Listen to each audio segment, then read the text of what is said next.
तारिणी पुरी घंटगाँ आसबार कारण कौन और माँ तारिणी कहीं पत्थर पलटि जाइए आसतु ए सुंदर कहानी जानिबा। थरे केन्दुझर राजा गोविंद भंज गजपति पुरुषोत्तम देव निमंत्रण रे पुरी आसीथिले। सम्मान दृष्टि राजा तांको आठगड़ प्रदान करथिले, किंतु राजा गोविंद भंज माँ तारिणी बड़ भक्त थिले।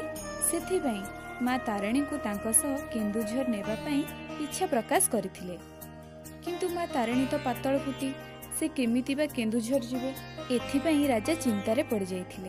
परे राजा को स्वप्नदेश होइथिला। माँ को परामर्श क्रमे गजपति तांको केन्दुझर राजा सह जीवा पई अनुमति देले एवं राजा घोड़ारे आगरे गला बेले माँ तांको पछरे अन्य एक घोड़ारे यात्रा कले। राजा जेउठारे पछकू बुली अनाइबे सेइठारे ही माँ अवस्थान करिवे। राजा माँ को नहीं किछि बाट गला परे हठात माँ कर घुंगुर एवं घोड़ार चलिबा शब्द बंद हो जाइथिला।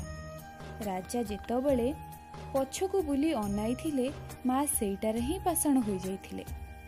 सेबेठारु ही माँ घंटगाँ रे अवस्थित।